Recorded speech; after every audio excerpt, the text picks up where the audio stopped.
എല്ലാവർക്കും top secret by കൺമണി എന്ന YouTube ചാനലിലേക്ക് സ്വാഗതം. ഞാൻ ഇന്ന് വന്നിട്ടുള്ളത് ചെമ്പനീർ പൂവിന്റെ വരാനിരിക്കുന്ന എപ്പിസോഡിന്റെ റിവ്യൂമായിട്ടാണ്. ഇതുവരെയും ചാനൽ സബ്സ്ക്രൈബ് ചെയ്യാത്തവർ പെട്ടെന്ന് തന്നെ സബ്സ്ക്രൈബ് ചെയ്യുക. എങ്കിലേ വരാൻ പോകുന്ന എപ്പിസോഡുകൾ പെട്ടെന്ന് തന്നെ നിങ്ങൾക്ക് കാണാൻ കഴിയൂ. എന്നാൽ നമുക്ക് വീഡിയോയിലോട്ട് പോവാം. രേവതി പൂക്കടയിലോട്ട് പോകാൻ വേണ്ടി റെഡി ആവുന്നുണ്ട്. പെട്ടെന്നാണ് സച്ചി കയറി വരുന്നത്. സച്ചിയെ കാണുമ്പോൾ രേവതി ചോദിക്കുന്നുണ്ട്, എന്ത് സച്ചിയേട്ടാ ഇന്ന് നേരത്തെ വന്നത്? ഞാൻ പൂക്കടയിലോട്ട് ഇറങ്ങാൻ നിൽക്കുകയായിരുന്നു, എന്ത് സച്ചിയേട്ടൻ പെട്ടെന്ന് വന്നത് എന്ന് ചോദിക്കുകയാണ്. സച്ചി പറയുന്നുണ്ട്, രേവതി ആദിമോന്റെ മുത്തശ്ശിക്ക് തീരെ വയ്യ, അവർ ഹോസ്പിറ്റലിൽ അഡ്മിറ്റ് ആയിട്ട് ഇരിക്കുകയാണ് എന്ന് പറയുന്നുണ്ട്. അയ്യോ, അമ്മയ്ക്ക് എന്താ പറ്റിയത്? പെട്ടെന്ന് എന്തു പറ്റി എന്ന് ചോദിക്കുന്നുണ്ട്. അവർക്ക് കുറേ ആയിട്ട് അസുഖമുള്ളതാണ്, ഇപ്പോൾ പെട്ടെന്നാണ് അധികമായത്, ഹോസ്പിറ്റലിൽ അഡ്മിറ്റ് ചെയ്തിരിക്കുകയാണ്, ICUയിലാണ് എന്നാണ് അറിഞ്ഞത് എന്ന് പറയുന്നുണ്ട്. അയ്യോ, അത് ഭയങ്കര കഷ്ടമായി പോയല്ലോ, ഇനി ആദിമോൻ ആരുടെ അടുത്താണ് എന്നെല്ലാം ചോദിക്കുന്നുണ്ട്. അതൊന്നും അറിയില്ല രേവതി എന്ന് പറയാണ്. സച്ചേട്ടാ, നമുക്ക് അമ്മേനെ കാണാൻ ഒന്ന് പോവണ്ടേ എന്ന് ചോദിക്കുന്നുണ്ട്. പോവണം, അതിനു വേണ്ടി തന്നെയാണ് ഞാൻ വന്നത്, നീ എൻ്റെ കൂടെ വരുന്നില്ലേ എന്ന് ചോദിക്കുകയാണ്. ആ സച്ചേട്ടാ, ഞാൻ വരുന്നുണ്ട്. പെട്ടെന്ന് തന്നെ ഹോസ്പിറ്റലിലോട്ട് പോകുന്നുണ്ട് രേവതിയും സച്ചിയും. ഈ കാര്യങ്ങളെല്ലാം തന്നെ ശ്രുതി കേൾക്കുന്നുണ്ട്. ശ്രുതി പെട്ടെന്ന് തന്നെ മുറിയിലേക്ക് ഓടുന്നുണ്ട്. മുറിയിലേക്ക് ഓടി മുറിയിൽ കയറി കതക് കുറ്റിയിട്ടുണ്ട് പൊട്ടിക്കരയുന്നുണ്ട് ശ്രുതി. അയ്യോ, എൻ്റെ അമ്മയ്ക്ക് എന്താ പറ്റിയത്, എന്ത് പറ്റിയെന്ന് അറിയില്ലല്ലോ എന്ന് പറഞ്ഞുകൊണ്ട് കരയാണ്. പെട്ടെന്ന് തന്നെ അമ്മയുടെ ഫോണിലോട്ട് വിളിച്ചു നോക്കുന്നുണ്ട് ശ്രുതി. എന്നാൽ അമ്മ ഫോൺ എടുക്കുന്നില്ല. ശ്രുതി പറയുന്നുണ്ട്, അമ്മയ്ക്ക് ഫോൺ എടുക്കാൻ പറ്റുന്നുണ്ടാവില്ല, ICUയിലാണ് എന്നല്ലേ പറഞ്ഞത്, ഇപ്പോൾ എങ്ങനെയുണ്ട് എന്നൊന്നും അറിയില്ലല്ലോ, ദൈവമേ ഞാൻ ഇനി എന്ത് ചെയ്യും എന്ന് പറയുന്നുണ്ട് ശ്രുതി. പെട്ടെന്ന് തന്നെ ശ്രുതി അടുത്ത വീട്ടിലുള്ള ചേച്ചിക്ക് വിളിക്കുന്നുണ്ട്. എന്നിട്ട് ചോദിക്കുന്നുണ്ട്, ചേച്ചി അമ്മയ്ക്ക് എന്താ പറ്റിയത്, അമ്മ ICUയിലാണോ എന്ന് ചോദിക്കുകയാണ്. ആ കല്യാണി, അതെ ICUയിൽ തന്നെയാ, നീ ഇപ്പോൾ എന്ത് കാര്യത്തിനാണ് വിളിച്ചത്? എത്ര ദിവസമായി എൻ്റെ അമ്മ നിനക്ക് വിളിച്ചുകൊണ്ടിരിക്കുന്നു, നീ ഒരു തവണയെങ്കിലും ഫോൺ എടുത്തോ? അവർക്ക് വയ്യാത്ത കാര്യം പറയാൻ വേണ്ടിയിട്ടാ അവർ നിനക്ക് വിളിച്ചത്, എന്നാൽ നീ ഒരു തവണയെങ്കിലും ഫോൺ എടുത്തോ എന്ന് ചോദിക്കുന്നുണ്ട്. അത് ചേച്ചി, എനിക്ക് ഫോൺ എടുക്കാൻ പറ്റാത്തൊരവസ്ഥയിലായിരുന്നു എന്ന് പറയാണ്. എന്തവസ്ഥയാണ് ശ്രുതി, സ്വന്തം അമ്മയെ തിരിഞ്ഞു നോക്കാൻ പറ്റാത്ത അത്രയും എന്തവസ്ഥയാണ് നിനക്ക് എന്നെല്ലാം ചോദിക്കുന്നുണ്ട്. ശ്രുതി പറയുന്നുണ്ട്, അമ്മയ്ക്കിപ്പോൾ എങ്ങനെയുണ്ട് അത് പറയേ എന്ന് പറയാണ്. അമ്മയ്ക്കിപ്പോൾ കുറച്ച് മോശം അവസ്ഥയിലാണ്, ICUയിലാണ് ഉള്ളത്, ഡോക്ടർ ഒന്നും പറഞ്ഞിട്ടില്ല എന്ന് പറയുന്നുണ്ട്. ശ്രുതി ചോദിക്കുന്നുണ്ട്, ആദിമോനിപ്പോൾ എവിടെയാണ് എന്ന് ചോദിക്കുകയാണ്. ആദിമോനെ ഞാൻ എൻ്റെ വീട്ടിൽ നിർത്തിയിട്ടാണ് വന്നിട്ടുള്ളത് എന്ന് പറയുന്നുണ്ട്. ആ ശരി ചേച്ചി, അവനെ അവിടെ തന്നെ നിർത്തിയാൽ മതി എന്ന് പറയുന്നുണ്ട്. അല്ല, നീ കാണാൻ വരുന്നില്ലേ എൻ്റെ അമ്മയെ എന്ന് ചോദിക്കുകയാണ്. അത് ഞാൻ എങ്ങനെയാണ് വരുമെന്ന് എനിക്ക് അറിയില്ല, എന്നാലും ഞാൻ വരാൻ ശ്രമിക്കാം എന്ന് പറയുന്നുണ്ട്. ഇത് കേൾക്കുമ്പോൾ ചേച്ചിക്ക് ദേഷ്യം വരുന്നുണ്ട്. ചേച്ചി പറയുന്നുണ്ട്, നിന്നോടൊന്നും പറഞ്ഞിട്ട് ഒരു കാര്യമില്ല, സ്വന്തം അമ്മയെ തിരിഞ്ഞു നോക്കാത്ത നിന്നോടൊക്കെ എന്ത് പറയാനാ എന്നും പറഞ്ഞുകൊണ്ട് ഫോണ് വെക്കുന്നുണ്ട് ചേച്ചി. ശേഷം പെട്ടെന്ന് തന്നെ രേവതിയും സച്ചിയും ഹോസ്പിറ്റലിൽ എത്തുന്നുണ്ട്.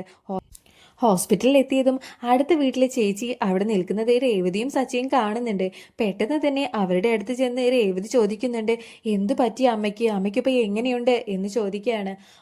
അവർക്കിപ്പോൾ ഒന്നും പറഞ്ഞിട്ടില്ല, കുറച്ച് മോശം അവസ്ഥയാണ് എന്നാണ് ഡോക്ടർ പറഞ്ഞത്, ICUയിലേക്ക് മാറ്റിയിരിക്കുകയാണ് എന്ന് പറയുന്നുണ്ട്. ഇതെന്താ പെട്ടെന്ന് അമ്മയ്ക്ക് ഇങ്ങനെയൊക്കെ വരാൻ, എന്ത് പറ്റി എന്ന് ചോദിക്കുന്നുണ്ട്. പിന്നെ അവർക്ക് കുറേ ആയിട്ട് അസുഖമുള്ളതാണ്, അവരതിന് മരുന്നെല്ലാം കഴിക്കുന്നുണ്ട്, എന്നാൽ ഇപ്പോൾ പെട്ടെന്ന് അധികമായതാണ് എന്ന് പറയുന്നുണ്ട്. രേവതി ചോദിക്കുന്നുണ്ട്, ആദിമോൻ എവിടെയാണ് എന്ന് ചോദിക്കുകയാണ്. ആദിമോനെ ഞാൻ എൻ്റെ വീട്ടിൽ നിർത്തിയിട്ടാണ് വന്നിട്ടുള്ളത്, അവന് ഇങ്ങോട്ടേക്ക് വരണം എന്ന് പറഞ്ഞുകൊണ്ട് വാശി പിടിക്കുന്നുണ്ട് എന്ന് പറയാണ്. രേവതി പറയുന്നുണ്ട്, അവനെ ഇങ്ങോട്ടേക്ക് കൊണ്ടുവരായിരുന്നു, ഞാനും സച്ചിയേട്ടനും നോക്കിക്കോളാം അവനെ എന്ന് പറയാണ്. ചേച്ചി പറയുന്നുണ്ട്, അവനെ കൊണ്ടുവരണം, അവൻ അവിടെ കിടന്ന് വാശി പിടിക്കുന്നുണ്ട്, അമ്മയെ കാണണം, മുത്തശ്ശിയെ കാണണം എന്ന് പറഞ്ഞുകൊണ്ട് വാശി പിടിക്കുകയാണ് എന്ന് പറയാണ്. രേവതി ചോദിക്കുന്നുണ്ട്, ആദിമോന്റെ അമ്മ കല്യാണി വരുന്നില്ലേ മുത്തശ്ശിയെ കാണാൻ എന്ന് ചോദിക്കുകയാണ്. അവൾ വരുന്നുണ്ടോ എന്നൊന്നും പറഞ്ഞില്ല, അവളെ വിളിച്ച് ഞാൻ കാര്യങ്ങളെല്ലാം പറഞ്ഞിട്ടുണ്ട്, പക്ഷേ വരുന്ന കാര്യമൊന്നും അവൾ പറഞ്ഞിട്ടില്ല എന്ന് പറയുന്നുണ്ട്. രേവതി പറയാണ്, ഇങ്ങനൊരവസ്ഥയിൽ അമ്മ കിടക്കുമ്പോൾ എന്തായാലും വരേണ്ടതല്ലേ എന്ന് പറയുന്നുണ്ട്. ശ്രുതിക്കാണെങ്കിൽ ഈ വീട്ടിൽ നിന്നിട്ട് ഒട്ടും തന്നെ സമാധാനം കിട്ടുന്നില്ല. ശ്രുതി ഹോസ്പിറ്റലിലോട്ട് പോകാൻ വേണ്ടി തന്നെ തീരുമാനിക്കുകയാണ്. ശേഷം ഹോസ്പിറ്റലിലോട്ട് ഇറങ്ങുന്നുണ്ട് ശ്രുതി. ചന്ദ്രമതി ചോദിക്കുന്നുണ്ട്, ശ്രുതി നീ ഇപ്പോൾ എങ്ങോട്ടാണ് പോകുന്നത് എന്ന് ചോദിക്കുന്നുണ്ട്. അതാൻ്റെ ഈ പാർലറിൽ ഇപ്പോൾ കസ്റ്റമേഴ്സ് കൂടുതലാണ്, എനിക്ക് പെട്ടെന്നൊന്ന് പാർലറിൽ പോകണം എന്ന് പറയുന്നുണ്ട്. ഓ അതാണോ, ആ ശരി നീ പോയിട്ട് വാ എന്ന് പറയുന്നുണ്ട്. ശ്രുതി പെട്ടെന്ന് തന്നെ ഹോസ്പിറ്റലിലോട്ട് പോവുകയാണ്. ഹോസ്പിറ്റലിൽ ചെന്നതും അയൽവക്കത്തെ ചേച്ചിയെ കാണുന്നുണ്ട്. ചേച്ചിയോട് ചോദിക്കുന്നുണ്ട് ശ്രുതി, എങ്ങനെയുണ്ട് ഇപ്പോൾ അമ്മയ്ക്ക്, ഡോക്ടർ എന്താ പറഞ്ഞത് എന്ന് ചോദിക്കുകയാണ്. ഡോക്ടർ ഒന്നും പറഞ്ഞിട്ടില്ല, കുറച്ച് സീരിയസ് ആണ് അവസ്ഥ എന്ന് മാത്രമേ അറിയുള്ളൂ എന്ന് പറയുന്നുണ്ട്. ഇതെന്താപ്പോൾ അമ്മയ്ക്ക് പറ്റിയത്, അമ്മയ്ക്ക് എന്താപ്പോൾ ഇങ്ങനെ എന്ന് ചോദിക്കുന്നുണ്ട്. അമ്മയ്ക്ക് അസുഖമുള്ള കാര്യം നിനക്ക് അറിയാവുന്നതല്ലേ, അമ്മ ഭയങ്കര ടെൻഷനിലായിരുന്നു കുറേ ദിവസങ്ങളായിട്ട്, അതുകൊണ്ടായിരിക്കാം പെട്ടെന്ന് അസുഖം കൂടിയിട്ടുണ്ടാവുക എന്നെല്ലാം പറയുന്നുണ്ട്. ശ്രുതി പ്രാർത്ഥിച്ചുകൊണ്ടിരിക്കുന്നുണ്ട്, അമ്മയ്ക്കൊന്നും വരരുതേ ദൈവമേ എന്നെല്ലാം. പെട്ടെന്നാണ് രേവതിയും സച്ചിയും വരുന്നത് ശ്രുതി കാണുന്നത്. ശ്രുതി പെട്ടെന്ന് തന്നെ ഓടിപ്പോയി ഒളിച്ചു നിൽക്കുന്നുണ്ട്. രേവതിയും സച്ചിയും ഡോക്ടറെ അടുത്ത് പോയി ചോദിക്കുന്നുണ്ട്, എന്താ ഇപ്പോൾ അമ്മയുടെ അവസ്ഥ എങ്ങനെയുണ്ട് എന്ന് ചോദിക്കുകയാണ്. അവരുടെ അവസ്ഥ വളരെ മോശമാണ്, ഏത് നിമിഷവും എന്ത് വേണമെങ്കിലും സംഭവിക്കാം എന്ന് പറയുന്നുണ്ട്. ഇത് കേൾക്കുമ്പോൾ രേവതി ആകെ ടെൻഷൻ ആവുന്നുണ്ട്. രേവതി ചോദിക്കുന്നുണ്ട്, അയ്യോ ഇനിയിപ്പോൾ എന്താ ചെയ്യുക എന്ന് ചോദിക്കുന്നുണ്ട്. ഡോക്ടർ പറയുന്നുണ്ട്, നന്നായി ദൈവത്തോട് പ്രാർത്ഥിക്കുക, അത്രമാത്രമേ ചെയ്യാൻ കഴിയൂ, അവരുടെ അവസ്ഥ അത്രയും മോശമാണ്, ചിലപ്പോൾ വെന്റിലേറ്ററിലോട്ട് മാറ്റേണ്ടി വരും എന്ന് പറയുന്നുണ്ട്. ഇതെല്ലാം കേൾക്കുമ്പോൾ സച്ചി പറയുന്നുണ്ട്, അയ്യോ ഇനിയിപ്പോൾ എന്ത് ചെയ്യും, അവരുടെ കുടുംബക്കാരെ ആരെയും നമുക്ക് അറിയില്ലല്ലോ എന്ന് പറയുന്നുണ്ട്. ശേഷം അയൽവക്കത്തെ ചേച്ചിയോട് സച്ചി ചോദിക്കുന്നുണ്ട്, ഇവരുടെ മകള് വരുമോ, എന്താ പറഞ്ഞത് എന്ന് ചോദിക്കുന്നുണ്ട്. അവരുടെ മകള് വരും എന്നാണ് പറഞ്ഞത്, പക്ഷേ എപ്പോൾ വരും എന്നൊന്നും പറഞ്ഞിട്ടില്ല എന്ന് പറയുന്നുണ്ട്. അവരോട് എത്രയും പെട്ടെന്ന് വരാൻ പറയണം, കാരണം കുറച്ച് ക്രിട്ടിക്കലാണ് അവരുടെ അവസ്ഥ, അതുകൊണ്ട് തന്നെ അവരെ വെന്റിലേറ്ററിലോട്ട് മാറ്റണം എന്നാണ് ഡോക്ടർ പറഞ്ഞിട്ടുള്ളത് എന്ന് പറയാണ്. അയ്യോ അത്രയും സീരിയസ് ആണോ എന്ന് ചോദിക്കുന്നുണ്ട് ചേച്ചി. അതെ കുറച്ച് സീരിയസ് ആണ്, അവരുടെ മകളുടെ നമ്പർ തന്നാൽ ഞാൻ തന്നെ വിളിച്ചു പറയാം എന്ന് പറയുന്നുണ്ട് സച്ചി. അത് വേണ്ട, ഞാൻ വിളിച്ചു പറഞ്ഞോളാം എന്ന് പറയാണ്. ശരി എന്നാൽ നിങ്ങൾ തന്നെ പെട്ടെന്ന് വിളിച്ചു പറയേ, അവരോട് പെട്ടെന്ന് വരാൻ പറയണം, അവരുടെ അവസ്ഥ അത്രയും മോശമാണ്, ചിലപ്പോൾ എന്ത് വേണമെങ്കിലും സംഭവിക്കാം എന്ന് പറയുന്നുണ്ട്. ശ്രുതി ഒളിച്ചു നിന്ന് ഇതെല്ലാം കേൾക്കുന്നുണ്ട്.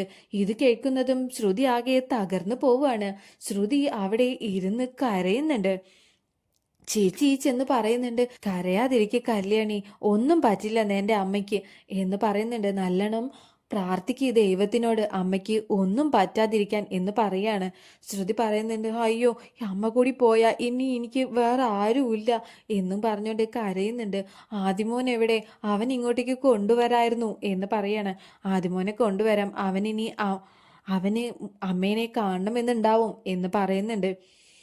ശേഷം ചേച്ചി വേഗം വീട്ടിലോട്ട് പോകുന്നുണ്ട്. ശ്രുതി അവിടെ ഒളിച്ചു നിന്ന് കാര്യങ്ങളെല്ലാം അന്വേഷിക്കുകയാണ്. രേവതി പറയുന്നുണ്ട്, ഇനിയിപ്പോൾ എന്താ ചെയ്യുക സച്ചേട്ടാ, ഇവരുടെ മകള് വരുമോ വരില്ലേ എന്നൊന്നും നമുക്ക് അറിയില്ലല്ലോ എന്ന് പറയാണ്. എന്ത് ചെയ്യാനാ രേവതി, ഇവരുടെ കുടുംബക്കാരെങ്കിലും ഉണ്ടാവില്ലേ, അവരെ ആരെങ്കിലും വിവരം അറിയിക്കാം എന്ന് പറയുന്നുണ്ട്. ശേഷം സച്ചി പുറത്തോട്ട് പോകുന്നുണ്ട്. രേവതി ഐസുവിൻ്റെ മുന്നിൽ വെയിറ്റ് ചെയ്ത് നിൽക്കുകയാണ്. പെട്ടെന്ന് ഡോക്ടർ വരുന്നുണ്ട്. ഡോക്ടർ പറയുന്നുണ്ട്, അവരുടെ അവസ്ഥ വളരെ മോശമായിക്കൊണ്ടിരിക്കുകയാണ്, ഞങ്ങൾ വെന്റിലേറ്ററിലോട്ട് മാറ്റിയാണ് അവരെ എന്ന് പറയുന്നുണ്ട്. പറഞ്ഞോട്ട് നിൽക്കുകയാണ് രേവതി. പെട്ടെന്ന് തന്നെ അവരെ വെന്റിലേറ്ററിലോട്ട് മാറ്റുന്നുണ്ട്. ശ്രുതിക്കാണെങ്കിൽ എന്ത് ചെയ്യണം എന്നറിയാതെ നിൽക്കുന്നുണ്ട്. പെട്ടെന്ന് തന്നെ രേവതി സച്ചിയെ വിളിക്കുകയാണ്. എന്നിട്ട് പറയുന്നുണ്ട്, സച്ചേട്ടാ അമ്മയുടെ അവസ്ഥ വളരെ മോശമാണ്, അവരെ നീ വെന്റിലേറ്ററിലോട്ട് മാറ്റുകയാണ് എന്നാണ് ഡോക്ടർ പറഞ്ഞത് എന്ന് പറയുന്നുണ്ട്. ആണോ രേവതി, ഞാൻ അവരുടെ കുടുംബക്കാരെങ്കിലും ഉണ്ടോ എന്ന് അന്വേഷിക്കാൻ വേണ്ടി പോവുകയാണ്, അവരെ ഈ വിവരങ്ങളെല്ലാം അവരെ അറിയിക്കണ്ടേ എന്ന് പറയാണ്. രേവതി പറയുന്നത്, ശരി സച്ചേട്ടാ വരുമ്പോൾ ആദിമോനെയും കൊണ്ടുവരണം എന്ന് പറയുന്നുണ്ട്. പെട്ടെന്ന് തന്നെ സച്ചി മുത്തശ്ശിയുടെ വീട്ടിലോട്ട് പോകുന്നുണ്ട്. വീട്ടിലോട്ട് പോയിട്ട് ആദിമോനെ കാണുന്നുണ്ട്. ആദിമോൻ സച്ചിയെ കാണുന്നതും ഓടിച്ചെന്ന് കെട്ടിപ്പിടിക്കുകയാണ്.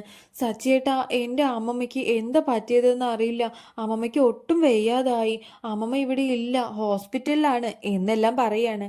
എനിക്കറിയാം ആദി, എനിക്ക് എല്ലാ കാര്യങ്ങളും അറിയാം, ഞാൻ ഹോസ്പിറ്റലിൽ നിന്ന് തന്നെയാണ് വരുന്നത്, നിന്നെ കൊണ്ടുപോകാൻ വേണ്ടി വന്നതാ. അമ്മമ്മയ്ക്ക് ഒരു കുഴപ്പവും ഇല്ല കേട്ടോ, അമ്മമ്മ സുഖമായിട്ട് ഇരിക്കുന്നുണ്ട്, നിന്നെ കൊണ്ടുപോവാനാ ഞാൻ വന്നത് എന്ന് പറയുന്നുണ്ട്. ആദ്യ മോനെ കൊണ്ടുപോവാൻ തുടങ്ങുകയാണ് സച്ചി. അയൽവക്കത്തെ ചേച്ചി വന്ന് പറയുന്നുണ്ട്, ആ സച്ചി നീ മോനെ ഹോസ്പിറ്റലിലോട്ട് കൊണ്ടുപോവാണോ എന്ന് ചോദിക്കുന്നുണ്ട്. അതെ, അവന് കാണണമെന്നുണ്ടാവുമല്ലോ അമ്മയെ എന്ന് പറയുന്നുണ്ട്. ആ നീ കൊണ്ടുപോയിക്കോ, ഞാൻ പെട്ടെന്ന് തന്നെ അങ്ങോട്ട് വരാം എന്ന് പറയുന്നുണ്ട്. സച്ചി ചോദിക്കുന്നുണ്ട്, "ഉം, ഈ അമ്മയുടെ കുടുംബക്കാരാരെങ്കിലും ചേച്ചിക്ക് അറിയുമോ എന്ന് ചോദിക്കുന്നുണ്ട്. ആ എനിക്ക് ഒരാളെ അറിയാം, അവരെ വിവരം അറിയിക്കണം എന്ന് പറയുന്നുണ്ട്. സച്ചി പറയാണ്, അവരുടെ നമ്പർ തന്നിട്ടുണ്ടെങ്കിൽ ഞാൻ വിവരം അറിയിക്കാം എന്ന് പറയുന്നുണ്ട്. ശേഷം അവരുടെ നമ്പർ കൊടുക്കുന്നുണ്ട് ചേച്ചി. സച്ചി വിളിച്ച് പറയുന്നുണ്ട്, ഇങ്ങനെ അമ്മയുടെ അവസ്ഥ വളരെ മോശമാണ്, ICUലാണ് ഉള്ളത്, ഇപ്പോൾ വെന്റിലേറ്ററിലോട്ട് മാറ്റുകയാണ് എന്നാണ് ഡോക്ടർ പറഞ്ഞത്, വളരെ ക്രിട്ടിക്കലാണ് അവരുടെ അവസ്ഥ എന്നെല്ലാം പറയുന്നുണ്ട്. അവരുടെ ബന്ധു പെട്ടെന്ന് തന്നെ വരാമെന്ന് പറയുന്നുണ്ട് സച്ചിയോട്.